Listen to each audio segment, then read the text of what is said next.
Welcome to LiveDaf, your online Daf Yomi Shir. Shalom Aleichem, and welcome back to today's Daf Hayomi Maseches CHULLIN Daf Kuf Chaf Beis. We are holding on Kuf Chaf Amud Beis at the second line off the bottom. Rabbi Omer Ha'alal V'chulu. So in the Mishnah, Rabbi teaches us that if we have these flesh remnants which were left behind on the hide during the skinning process, so his knife, which separated the hide from the flesh, skipped over these little slivers of a dead animal, of an avela animal, which is mitame, which imparts tumah, provided there's a kazayis volume of this flesh. So if they're dispersed, these slivers are dispersed throughout, it wouldn't really be mitame tumas nevela. However, Rida says, if it's together in one spot, so you've accumulated a kazayis of this kazayis quantity of these nevela slivers. If it's in one clump, it is going to have tumas nevela. Hamachunas, right? If it's together. Amar Rav Huna, how did it get together? Did it just happen that the pieces just happened to, fall on each other, or maybe some kids scraped them, off the skin and put them together? No. Amar Rav Huna v'hu, even Rabbi Yehuda, who says that if you end up with a clump of a kazayis of this material, it is going to have tumas nevela v'hu. That's only if shekinsai, the man himself, put it together. By doing so, he indicated to us he never really had a mind to leave it on the hide, to consider it to be hide material, bottles of the oyer, in which case it loses its flesh quality, its flesh identity. Right? Because as Rashi explains, once that happens, it's too late. You can't refresh, you can't regenerate its flesh status. Once it loses that, it's no longer basar, it's not going to have tumas nevela. It's part of the skin because it's so insignificant, it's bottled to the skin. Too late, it becomes bottled and it's tahor.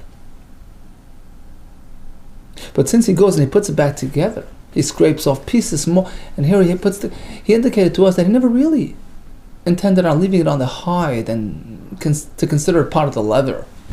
No, it's basar. It always was so, and therefore it has tumas nevela.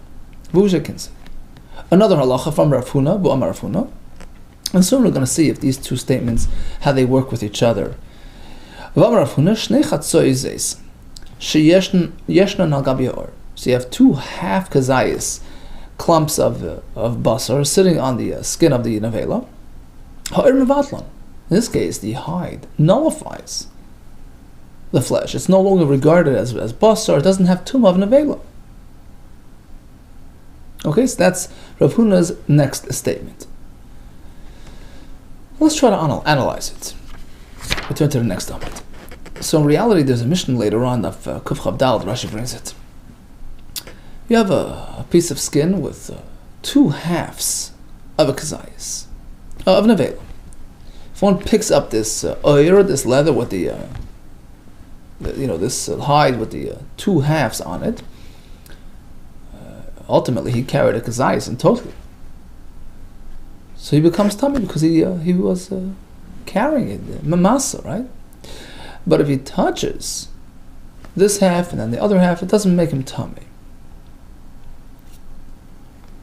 That is Rabbi Shmuel's opinion. Rabbi Kiva says no, the whole thing is nullified. A half a zayis on a piece of skin is batal. It becomes like part of that hide. It's not regarded as flesh. It's not regarded as nevela. It's not going to be giving off any tumah. So again, according to Rabbi Kiva, the pieces of flesh attached to the skin of the animal, is batal. According to Rabbi Shmuel, not really batal. It still has tumah.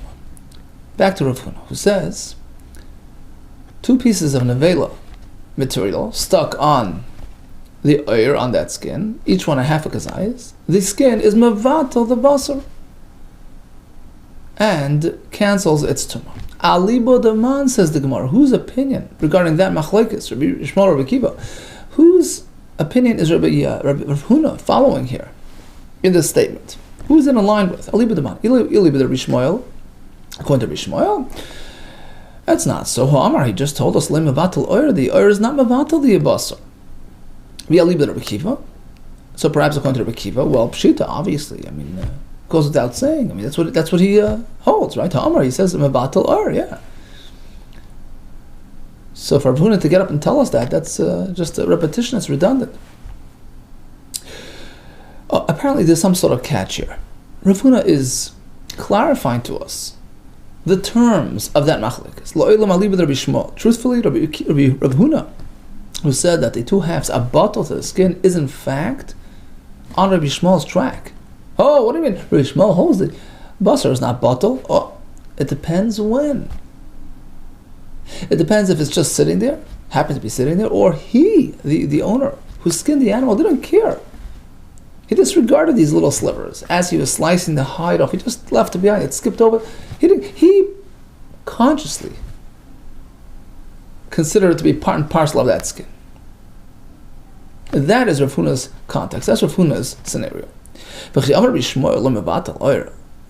Rabbi Shmuel hold that the oyer, the skin, the hide, the inedible hide is not going to get in the way of the basar, not going to be mevatel the basar, in which case the basar still maintains its flesh status. That's if it happened through an animal, like an animal took a bite out of this live goat and sort of dangled the semi-detached the flesh with a piece of hide. So then when the animal was skinned, so that piece of flesh is still attached to the hide. So that was done, out in the wild. It wasn't done by way of a human who consciously, who intentionally nullified this piece of flesh. So in that case, Rabbi Shmuel says, if you end up with a piece of oyer that has two clumps of an avela, each one half a zayis, which was executed by a chaya, there's no reason for the basar to be bottle, and if he carries it, he becomes tamid. Aval potase is sakin, but if it was done by way of the person skinning the animal with his knife, and he skipped over these slivers and left them there, batil. Even Rabbi Shmuel agrees. It was a conscious, willful bittul, and it's batil. So even Rabbi Shmuel agrees. Now comes the question: how does this statement jive with the first statement of Rav Huna back in our Mishnah? Okay, let's see. Tashma. We have a kasha on this. Rabbi Yehuda Omer, right? Rabbi Yehuda back in the Mishnah says, Ha'olol ha'mechunos. If you have this alol, which are the flesh remnants sitting on the skin, im yesh kazayis b'mokam echad. If you encounter a clump, a kazayis in one spot, chayav an olav. If one eats it, is liable on account of eating basar nevela. Ve'amar Rav Huna. Then comes Rav Huna and explains, v'ushakinsay. That's only true if the person himself comes and recollects these slivers. As we explained before, this indicates to us, retroactively, he never had a mind to be mevatel it. So even though he skipped over it with his knife, he's going to get back to it. In fact, he did so. He scraped it back together, and here he has it.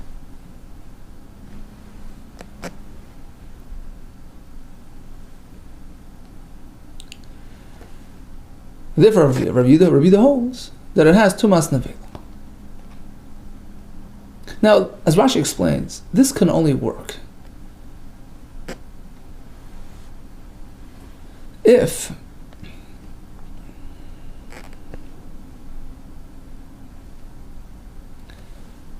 we're going to say that in a case where his knife skips it, it's not automatically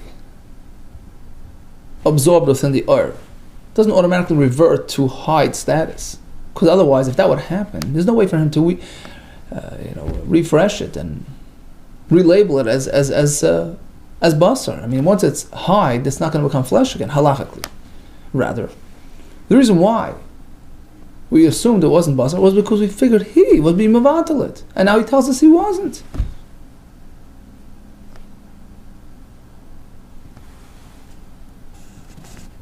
Right? It's not because the oil, the skin, overpowered the basar and sort of absorbed it, was mavatlet.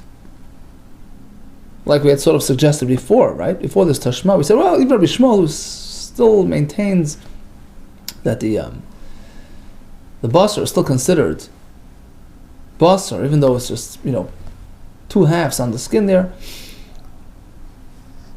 That's only when it happened by way of a bite or something, but if you consciously,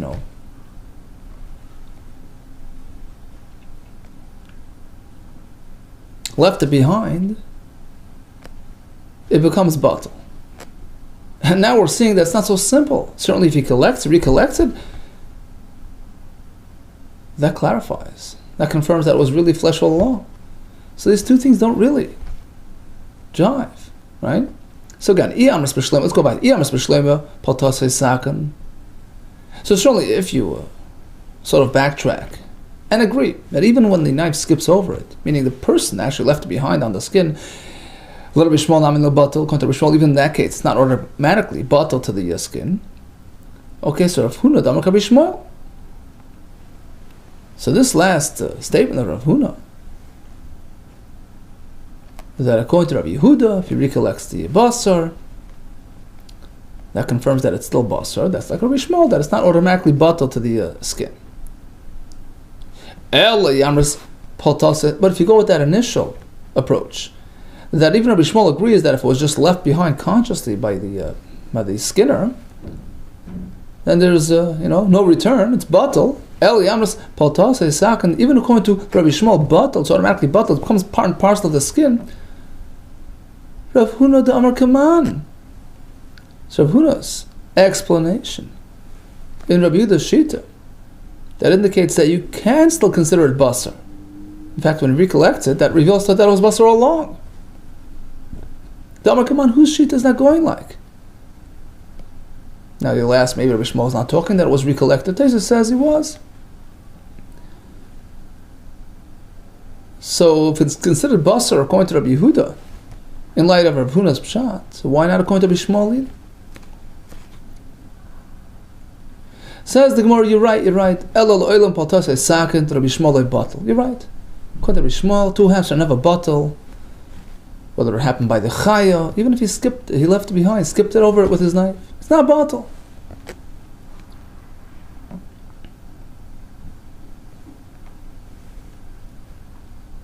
Rav Huna Damar Rabbi Kiva. And when Rav Huna tells us that in his second statement, he says that two halves of a zayis on oil is batal, that's what Rabbi Kiva said is batal. But according to Bishmol, it's not.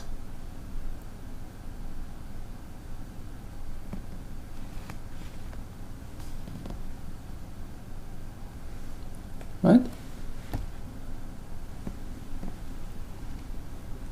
Whereas according to Rabbi Yehuda, who says you can collect it and show that it was never really batal, that's like a Rishma.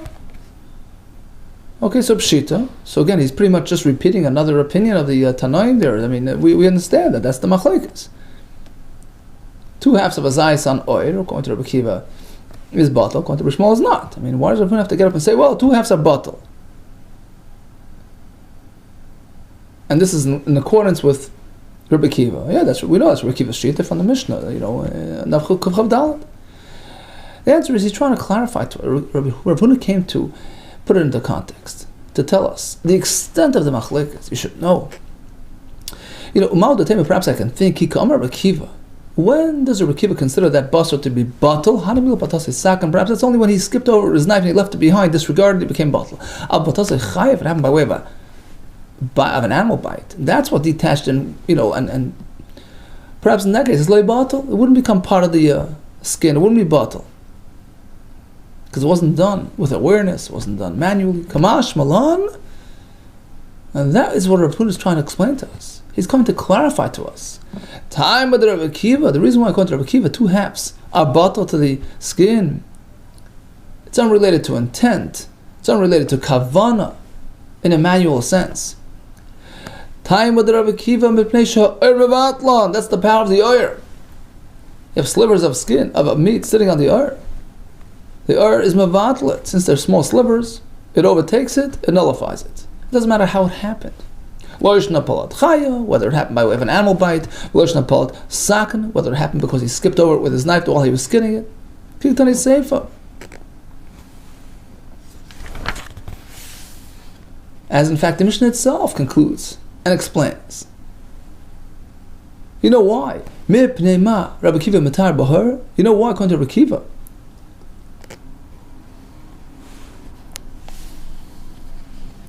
The two halves of a zayas are tahar on this, piece of oir mipnei because sha'or mevatlan, because the oir overpowers it. They're too small, too minuscule to have chashivas, to have prominence. Rather, they become part of the oir, and therefore they're tahar. Versus Rabbi Shmuel, who disagrees on both accounts. He says, whether it happened naturally with a chaya, or even if it happened during the skinning process, he left it behind, doesn't matter. Not automatically batal. Okay, so in a nutshell, the starting point is that Mishnah Daf Kuf Chav Dalet, two half of a zayas on this oir, on this animal skin. According to Rabbi Akiva, it's batal to the skin, it's tahar. According to Rabbi Shmuel, it's still matame. And we have a similar machlekes in our Mishnah with these slivers dispersed throughout the oir. According to the Tanakama, it cannot have tumas nevela. According to Yehuda, if he gathers it together and he accumulates it, it has tumas nevela, because he's showing that it's not batal. It turns out that these two discussions are sort of aligned with each other.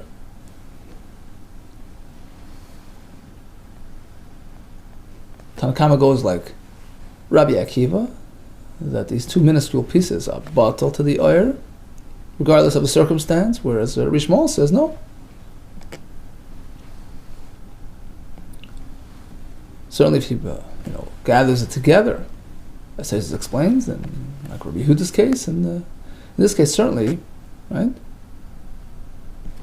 Yehuda speaks about that case where he put it together. So he's Megala, he shows to us that he never wanted to be batal to the oir, and Taisus seems to learn that that's Rabbi Shmuel's case as well. He says, Nami Ikal Amem. We could also say that perhaps it's talking about that it was gathered together. In any case, the concept is that the skin doesn't turn this flesh into, absorb it into its own entity. Does not become batal to the oir.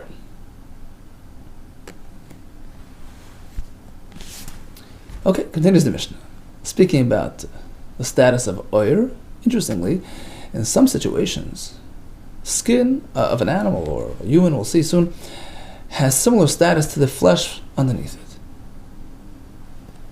Regarding halachos of tumah, right? So the basar is considered edible and it's susceptible to tumah. Likewise, the skin, in certain cases, because it's soft and fleshy and has similar characteristics to the flesh beneath it, and therefore is regarded as one and the same. Elu, the following situations, following creatures, shirisein, kipsar, and their skins have the same status as their flesh. Adam, human skin. V'or shal yishuv, so if the person is a mace and he's mitami, so the oir has the same status. V'or shal yishuv, likewise, the skin of a domesticated swine would be the af oir shal chazir abar, the same with a wild swine. V'or, and the skin of chateres, that's the hump, shal gamal haraka, of a young camel. V'oir harei shal egel harach, likewise the skin of the head of a young calf. The Gemara will explain, will define exactly what young means. V'oir haproses, the skin by the hooves of the animal, which are soft and edible. V'oir beis haboishes, and the skin around the womb area of the female animal. V'oir hashlil, skin of a fetus animal. V'oir hashal tachas ha'alya, the bare soft skin beneath the tail. The fatty tail of a sheep, etc. V'aranaka, the skin of a porcupine. V'akoyach v'la'atah, different types of lizards. V'achoymet,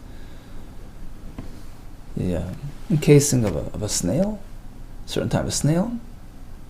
Rabbi Da'im ha'latah kechulda, he says no, the skin around the latah does not count as flesh. It's like the chulda, like the weasel, whose skin is more leathery and is not considered like its flesh.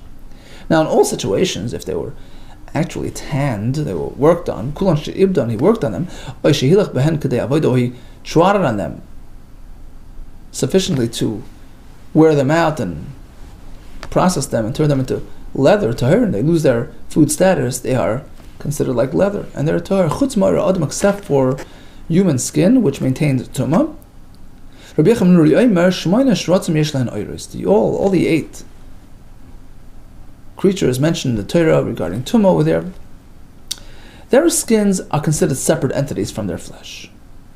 Okay, now back to the human skin. Amar Ulo, you should know, dvar Torah or adam tahar. The truth is that human skin is not considered like his flesh. Taisus explains, because it regenerates after it's injured, so it's not considered like the etzem, which, okay, Taisus discusses that, and it's not really going to be metame. Umatam amru tame. Why do the chacham say that the oir of an adam is like his basar? It's metame gzeira. There's a concern. Shama yasa adam oirois avev imashtichin. We don't want people trafficking in human skin. He might turn the skin of his parents into mats, and very, very disrespectful. So it's not something we want to run into. So we tack on a tumah status on all human skins to discourage any sort of involvement. Some have a slightly different version of Ula's halacha, that in the first part of the Mishnah, that first reference to Eira Adam, that's Minat Torah. That the skin of a person is Tamei Minat Torah. Rashi explains why it would be so, but that's Minat Torah. Ula, who said that it's merely Midrabbanan, the whole Tuman, the Eira Adam is only, it's going on the next part of the Mishnah later on. It says V'chulan she'ibdan she'ilach behen k'dei avodah tahir, and if he processed all these skins, they become tar, they lose their food status, with one exception, which is the human variety. Chutz ma'ira adam. On that, Ula says it's only Midrabbanan. Amar Ula dvar Torah. The truth is Minat Torah. Once it was turned into leather, it's not metame as its flesh. Dvar Torah or adam she'ibdei tahar. Just like the other skins, once they're tanned and they're processed, they're tahar. Same with the human one. Umatam amru tami. Why the chachamim maintain its tumah? For that concern, to discourage its use. Gzeiro sham yasu adam oirois av v'imashtichin. He might turn the skins of his parents as shtich. Okay. So in this case, it's midrabanan. It's still tar, but in the first part of the Mishnah, where we're speaking about regular skin of a human skin, still sitting on the flesh, not processed. Of course, it's Minat Torah. Tamei Minat Torah. Mandam asnal reisha. Now, according to the first version of Ula, that even that first scenario where the skin is actually fresh, you should know that it's only Tamei Midrabanan. Certainly in the next part of the Mishnah, it was processed, where of course it's only the Rabbanon that it's going to be Tamei. But according to the second version, that even processed human skin is Tamei the Rabbanon. So over there, Tamei the Rabbanon, Aval Reisha, but in terms of the first part of the Mishnah, where it was not yet processed, so according to this opinion, human skin is Tamei D'Oraisa. So Tumah D'Oraisa is Tamei D'Torah, not just Midrabbanan. Ver Chazir, the Chazir Hayishuv. Certainly the skin is like its flesh, but the Chazir Habar, the wild one, according to Tanakam, is not. According to Rabbi, it is. What's the machlekes about? What's the point of machlekes? Well, in terms of its softness, Mar Savar Hay Ashrun Vayrachich. Tanakama says big difference between the texture of this and that. The one that's local is rachich, is softer, where the wild one is hard and it's considered like leather. Mar Savar Hay Nami Rachich. Rabbi disagrees. He says even the wild one is somewhat soft enough to be considered like basar and is metame. Erchat teresh al gamal raka, so this hump of the camel, young soft camel. V'kama gamal raka. How would you define a soft, young camel? Amar ulam Rabbi Shimon Levi calls man shaleitana. As long as it's not yet carrying loads. which tends to wear out and to stiffen the material. Does it depend on actually carrying a load, or is it an age factor? Let's say it's of age to carry a load, but it hadn't yet had the privilege of carrying a load. Mahu, what's its status? I have another question, says Abaye. The other way around, let's say it hadn't come of age and it did carry a load. Mahu, what happens here? Is it about the age factor or the actual carrying of the load? Mahu, take it, we'll leave it unresolved. Yosef Rish Lakish. So Rish Lakish, who lived in Eretz Yisrael, Rashi brings he was sharp and in his demeanor, and in any case he had a question. His question was Kama Gamal Haraka.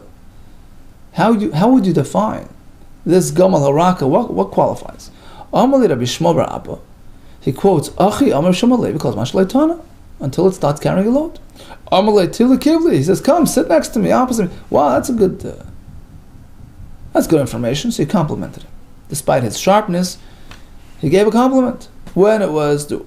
Yasser Rabbi Zera coming by. Now back in Rabbi Zera's place, and Rashi says he actually was in Eretz Yisrael as well. He came up from Bavli, but he was known as a humble and super pious man, and he had the same kind of question. Becoming Berlin, he was also considering Kama Gamal Haraka. At what point do you say it's still Gamal Haraka? Amalei Rav and Bar Chinina. So he says Hachamar Ula, Rasham Alevi, because Mashleitana until it starts carrying a load. So he said it once, then he repeated it again. Maybe he wanted to ensure that he heard it. Havakatani law. So he repeated himself. Amar Lei, so Reb Zera says, what are you getting so excited? What are you so into it? Chad Havislach. Is this the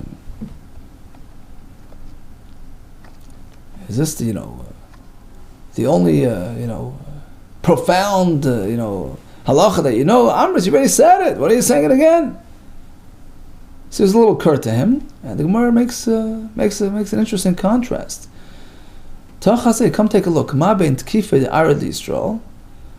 Look at the difference between the demeanor of the tough ones of Eretz Yisrael. Rish Lakish was known as more of a tougher type, and nevertheless he acknowledged with grace. He says, "Wow, come sit next to me." He praised him, as opposed to the Chassid of Bavli. The Reb Zera was known as one of the Chassidim of Bavli, super pious of Bavli, and not known for his sternness. Nevertheless, the Gemara was not sort of praising his response, his demeanor. That he sort of told him off in this way. Okay, ta chazei ma ben tkifet Eretz Yisrael chasid the Bavel, and presumably the message is that we should be adopting Rish Lakish's approach, who overcame his sternness and was very complimentary. So, next item is the oir around the head of the Egel Harach, the soft young calf. Again, how do you define soft and young? V'kam Egel Harach Ula Amar ben Shnasai, within the first year of birth. As long as he's still nursing. The question is, what did Rabbi Yochanan mean? To add another condition, or it's either or, either age or nursing? Ula. What did Ula mean when he said ben shnasai within the year? Busha Yainik.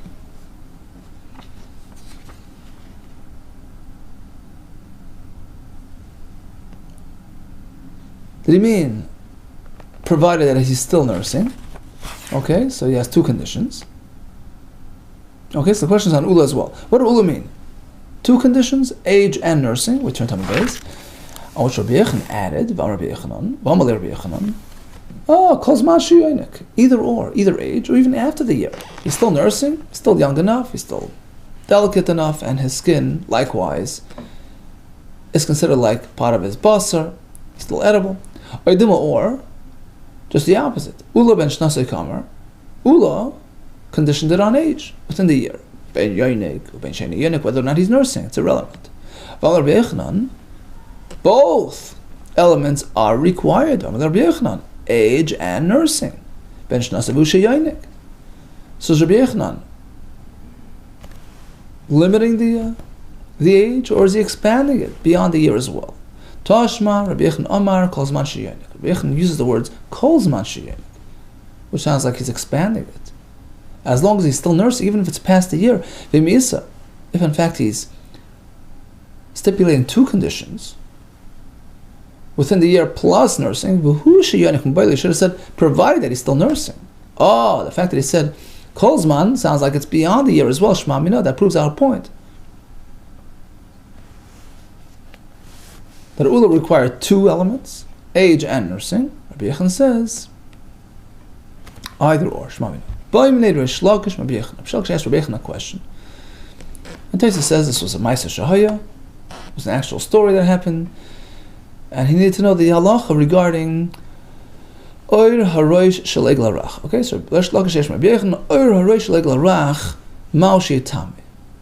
So the skin around the young calf, do we consider like part of the flesh, and is it matame? If it's an avela, Amarle says, ain't a matame, no. Skin is not edible, it's not part of the flesh, has its own status. It does not have tumah. Amarle says, what do you mean? Matan Rabbeinu, didn't you, our Rebbe, teach us the Mishnah which says, Elu Sharesenkif Sara, and the following animals.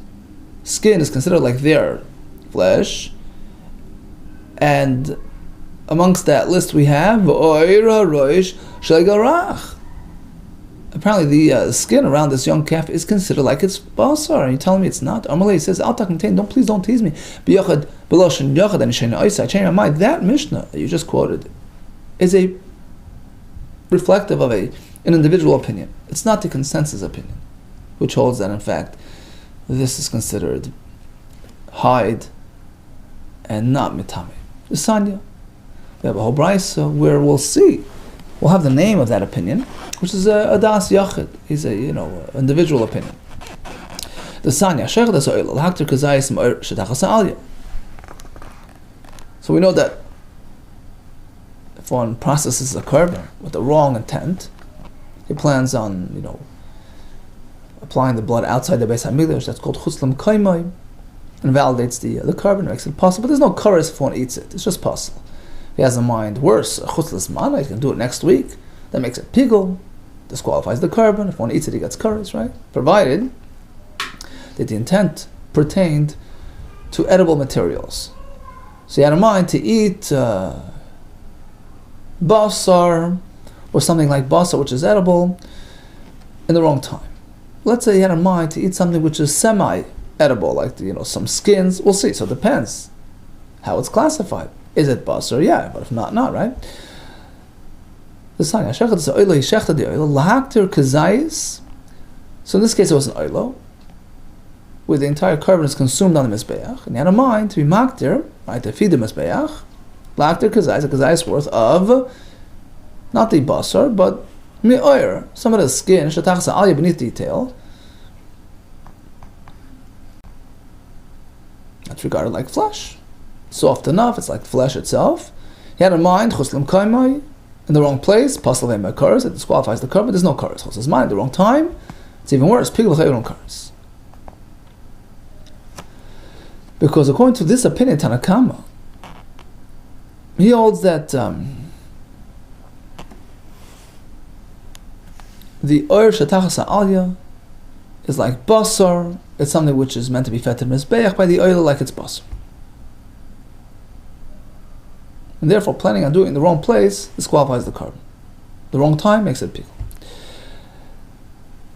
But here comes the next opinion, which is what we were looking for. Elazar ben Yehuda, Ish, he was a resident of Avlum. Omer, he quotes, Mishum Rabbi Yaakov, V'chein Oyer B'Shimon ben Yehuda, Ish, he came from the town of Kfar Ikum. Omer, he quoted Mishum Rabbi Shimon. This halacha is not limited to that particular skin. There are other skins as well which share similar status, even though they're not genuine basar. They're close enough. and they're regarded as such. Echad or prosos, whether the skin by the hooves, by the bottom of the feet. Echad or harosh legarach, skin around the head of the soft young calf.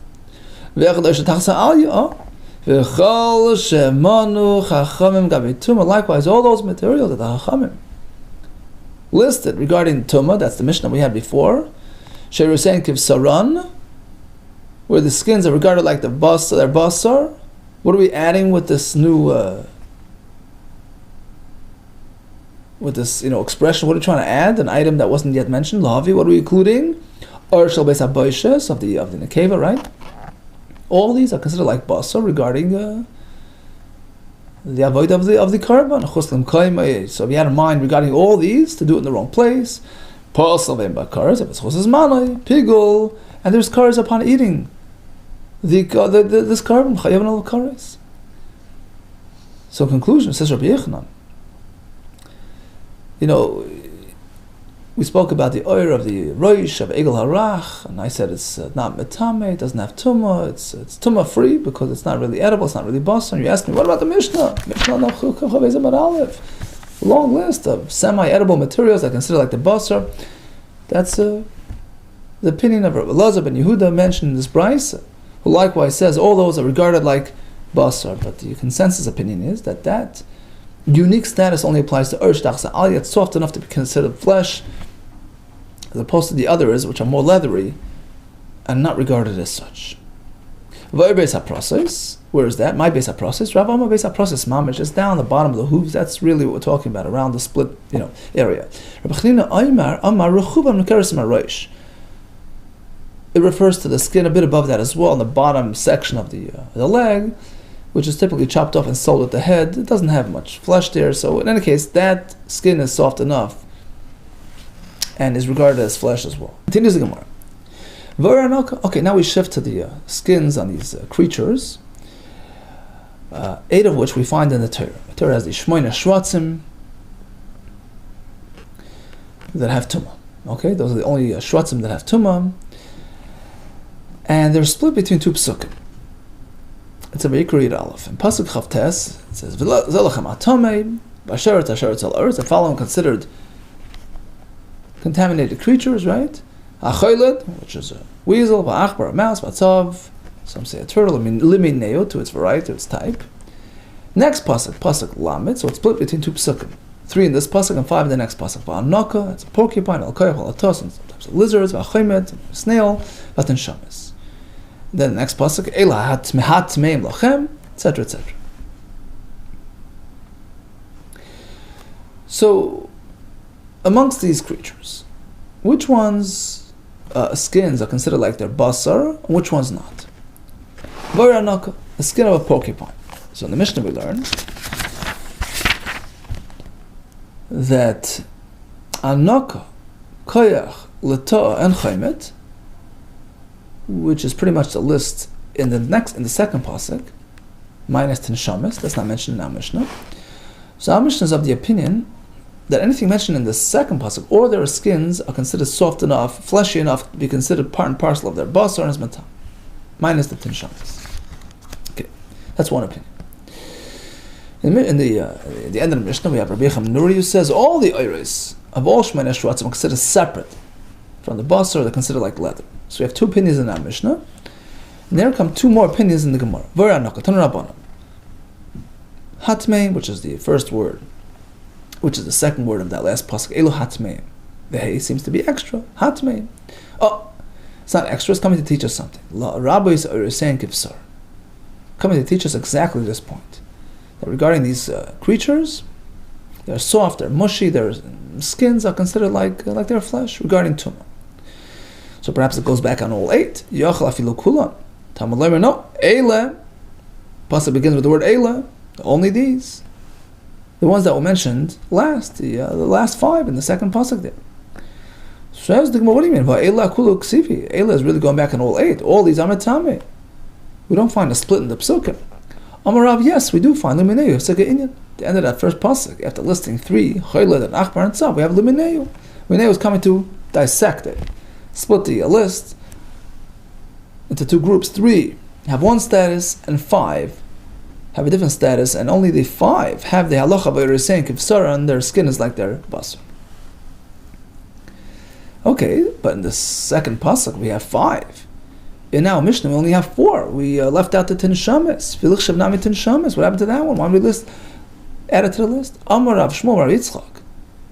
Rav Tanu b'tanu tin shames. Rav has the status of a Tana, meaning in his version of events, he added the tin shames for a total of 5. As per that second pasuk. Well, Tana did only Tana tin shames. Well, why didn't our Tana include tin shames? I mean, if we're working with the split between the psukim, so in that second pasuk we have 5 tin shames included. Amar Rav Sheish bar Rav Idi. You're right. Our Tana is not working with the split pasuk model. Tana dam savlak Rabbi Yehuda. Dazal basal gishta. He works with a different criterion. It's about gishta, texture.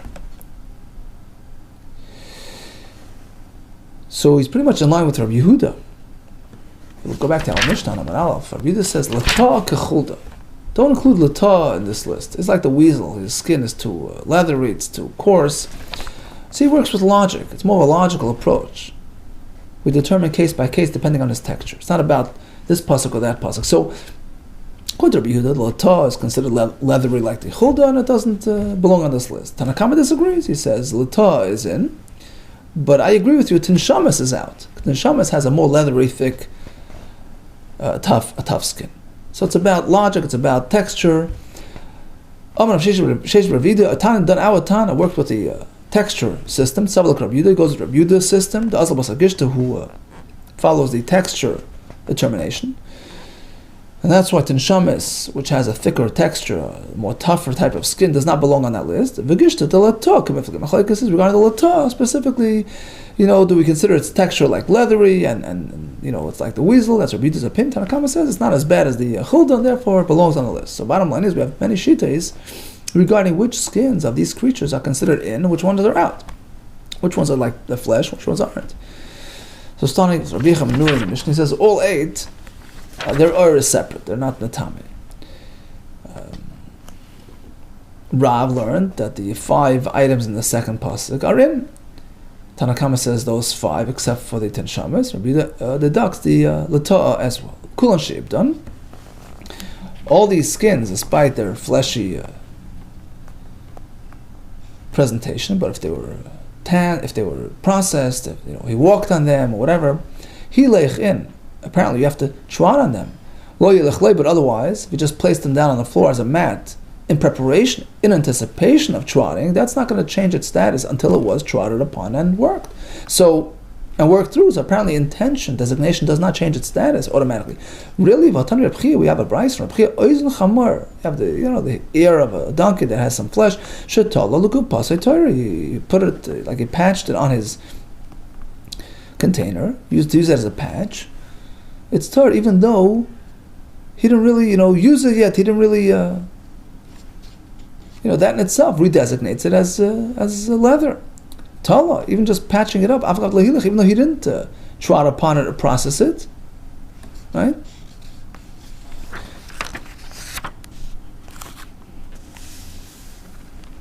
So why in our case do we have to actually trot upon this leather to turn it into leather? Says the Gemara, you're right. Tla'ah, if you actually patched it on this thing, that nullifies its food status because it's very significant, Maisa that he did. Even though he didn't actually walk on it and process it, because once he turned it into a patch, he designates it as a patch and nullifies its food status. But loy tula, if he didn't actually patch it up, he didn't do a Maisa, a physical indicator to change its status. In that case, if he walked on it, fine, that changes its status because now it's a new thing. But otherwise, if he hadn't yet walked on it, just simply designating it for that purpose doesn't change its status. Now, kama kedei ibud. How much walking has to be done? What's considered kedei ibud sufficient to consider it processed?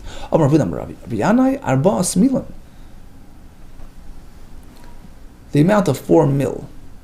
So it's basically a 72-minute trot because according to many shittas, a mil takes about 80 minutes to walk a mil. So multiply by 4, So if you stamped on it, for 72 minutes in total, that constitutes processed leather and is no longer going to be metame. Okay, we'll leave the rest for tomorrow. In a nutshell, we spoke about slivers of flesh stuck on the hide. What status do they have? We have machlokes on that. We discussed all kinds of oiros, different types of skins, which are in fact considered like basar regarding tumah. We had a discussion regarding the oir ha'adam, the talmud-torah-comment, talmud-gemara. We discussed the definition of the egel harach.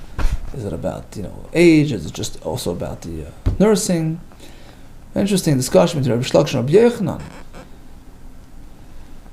regarding the oir of the roish of egel harach, which turns out to be only a shita of a das yachid, that considered like a basar. We discussed the extent of oiros haprasais and which creatures' skins are regarded as their basar. In any case, the Mishnah did conclude, irrespective of its initial status, once it's been processed, once it's been trodden upon, for kedei ibud, it's considered like oir, full-fledged oir, which we concluded it requires 72 minutes of trotting, the shear of our boas miglin. All the best to you. Thank you so much for joining. Hatzlach Rabbah.